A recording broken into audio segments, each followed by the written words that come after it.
mon cœur. wallahi Achim yow de da ngay nit boo xam ne da ngaa ouverte d'esprit.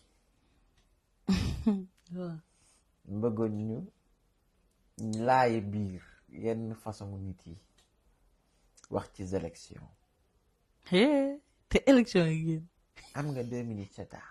waaw 2 kay am naa ko 8 la amul. sama kanam bi xawut a ñaaw tey. waa du puudar daa ëpp. mel na lu ëpp de wuy may s'il vous plaît. yëg nga ne ay nit ñoo am na nit ñoo xam ne élection la ñu bañ. soit ñu dëkkee def ay ñaawteef. ndax duñ comprendre ce que ça veut dire fair play ak élection ak campagne ak ñoom it seen. am ñoo xam ne dañuy dëkkee def sale boulot. daanaka sale boulot googu sax moo ma tax a jóg parce que damaa gis benn situation bu alarmante bu ma gis ci chaîne politique bu Sénégal. may ma woon ko bref. gis naa ni barki Demba Ndiaye gis nañ Mati Sarr Niang gone gi ko agressé. waaw te ñu dem ba xam ne gis ma nga dëkk nooto buy jama ba Mati Sarr Niang dem def lii nga xam ne si mooy porter plainte contre ce gosse. may fàttali jeunes yi. et d'après mi ngi doog a jël jabar. il a perdu sa mère récemment aussi. te maanaam ci li mu ko teg rek mooy que ne ci seen politique lañ nekk donc je peux def violence à qui je veux te gis nañ ne boo rappelé benn chose ñaata nitu APR lañ tëj. bëri na. mais yaa Lat Diop bi ñu ko tëjee ñaata nit nga gis ñu génn fi naan libéré Lat Diop. ay maire 8 maire ak waa APR dajaloon seen permanence naan libéré gis nañ ci télévision yi ñu génn di ko naq. Lat Diop moom 8 maire dong la amoon. xam nga waaw mais tamit gis nga tamit ay politiciens waa APR génn di ko naqarlu. gis nañ Bah Diakhaté ay nit génn di ko naqarlu di ko wax pour ñu génnee ko. waaw gis nañ ci masque yu bëri sax. ci lañ tomb ci lañ ci la tombé. donc les politiciens. gis nga ne bu ñu leen tëjee ci kaso yi da nga gis ay nit yu génn di leen défendre naan dañ leen war a génnee du yoon et cetera et cetera. mais Jérôme Bandiaky lan la woon ci Macky Sall garde du corps garde rapproché. Sall buloo la ko Macky Sall doon def ñu jël ko na ko ràpp ci kaso ndax dégg nga benn nit bu génn na libéré Jérôme. kon ça veut dire que Sénégal am nañu war a xam seen bopp xam na ku leen def loo Sall buloo nañ lànk ba tëdd seen naaj ba bañ koo def ndax politiciens yi seen bopp dong ak liy tooyal seen ceeb la ñuy défendre mais pas benn nit lambda foofu laa bëggoon nga ñëw ñaax ci ñun jeunes yi ñu nar a nekk def ñaawteef ak agression ci mbedd yi ndax politique. Mon cœur.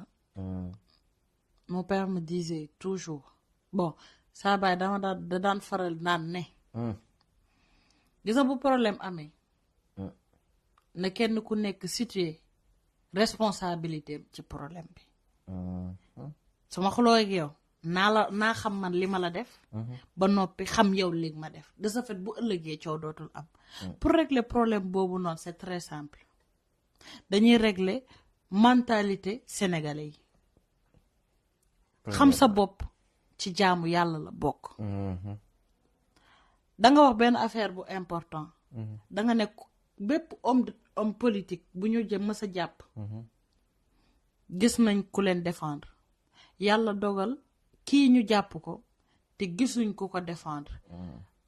man nag responsabilité yi maanaam su ma ko doon wutal lay xam nga lu ma koy wutal. dama naan juste ne victime la comme ñëpp. parce que xam nga lu mu topp alal. guñu ko dig te mu njortoon ne 3e mandat boobee day samp ngir ñu mën a effacer mbooleem lu tegu woon ci kaw. ndax nervi foo ko dégg bokkul ci benn force de l'ordre. li tax ñuy nangu di def yenn sale boulot yi c'est parce que dañoo ñàkk. ñu tegal leen alal joo xamante ni xam nañ ne buñ doon liggéey fii ak 6 mois mënuñ ko am. ñu yëkkati ñu jox leen ko kon lii lañ am pour lay waaye nag buñ amee pour ñaax leen. muy mar naan bu la taxee naan petite. bu robinet ubbee rek nga rus. donc luñ ci mënta waxit nañu sàmm seen ngor parce que ki ñuy duma du kenn ku dul seen mbokk sénégalais du ivoirien du gabonais du français du new-yorkais. C'est un sénégalais un citoyen liberté bi mu am ba dóore liberté boobu la am ba yuuxu xotti yéram ne libéral sama dëkk kon ku nekk liberté am dafa am fu mu yem fi sa liberté am fala la beneen nit xam ni nga ko waxee am na ko wolof di léegi fala beneen nit tàmbalee xaw ma nañ koy waxee moom tamit léegi gone gi agressé Mati Sarr Niang waaw imaginer ñu jël ko porte nañ ko plainte xam naa ne yoon naa def liggéeyam dañ koy jël na ko rat ci kaso bi ndax yaakaar nga ne nañ doon waxee ci télévision nañ libéré Bougane ak nangam ak nangam deful dara lu ko xew yaakaar nga ne moom dina am loolu bi gën a neex ndax Bougane bi gën a neex ki tax mu dóore moo koy njëkk a wan ginnaaw et je le défie ki tax mu dóore bis buñ ko tëjee moo koy njëkk a wan ginnaaw ndax war la xam c'est un traître c'est vraiment un traître le gars là donc kàddoog démbam kàddoog tey méngoowul boo gisee xeetu nit kooku moyu ko dañ nañu focus liñ ko tudd bëri non ba tey tudduma tur damaa junj rek waaw man maa ko tudd sax tudduma tur de wax dëgg na yàlla dañoo focus loolu waaye xam naa ne daal militant yi nga xam ne moom la lim leen gëmloo noonu yàlla sedd na ne buñ ko tëjoon laa la wax le gars là le lâche là Macky Sall lim def sax pour sauver ñeneen ñi woote téléphone bi mu ci def naan leen aucun del newu fa t'inquiète pas Bougane mënu ko def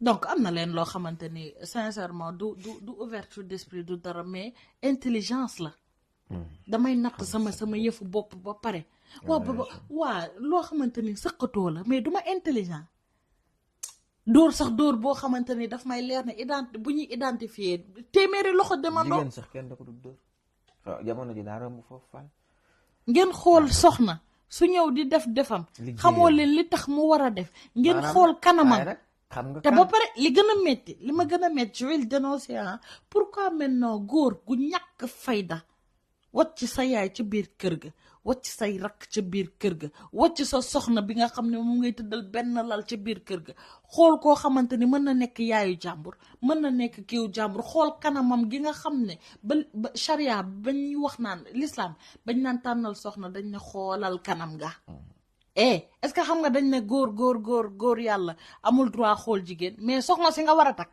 danga koy yër xool kanam ga xool na mu leeree nga jël ko na ko far rëll defal ko tâche noonu nga jël ko yàq ko defal ko ñaw mais nag te Sénégal mënuñoo ñaw boo xamante ni du am kii du am kii ça définit le type de personne yi nga xam ne ñoo mën a topp ci ginnaaw ñu mel noonu parce que man ku mu mën a convaincre ba nga topp sa ginnaaw gu mën a am nga xel cancre laa lay jàppe wala ku sa xel neexul wax dëgg fa yàlla man boog ni ma gisee muy doxee ci politique li mu doon ku mu mën a convaincre ba mën laa ànd ak yow nga mën topp ci ginnaaw li mu doon lay àndal saagakat maanaam xam nga man des gens violents gisuma lu ma mën a convaincre xam nga ne yow mi gisuma lu la mën a convaincre ndax am nga xel donc képp ku mu dem bay ànd ak moom rek wala ku taxaw sañ koo kaasal défendre ko di yuuxu ci ginnaaw naan Bougane ba mu jaral ko mu dugg kaso ba mu jaral la ngay dóor ba ciy dugg kaso c'est-à-dire cancre nga say mbokk mën nañoo pare ci yow te xam ne gëw mën a di nga am dara di nga nekk dara ci biir dof dong ngay ànd ak Bougane wallaay agib même que 7 secondes moo dese sa temps ñu dellu si waat xel yi réfléchissez avant d'agir te xam laajte ndax ñoom jar nañ làmmiñ rek balaa ngay wax dañ naan wax bal la balaa may waxoon naa remuer làmmiñam juróom-ñaari yoon lañ cette fois coûté na ma cher voilà wallaay agib assalaamu aleykum wa rahmatullah wallaay agib Sénégal gone yi ñoo xam ne rek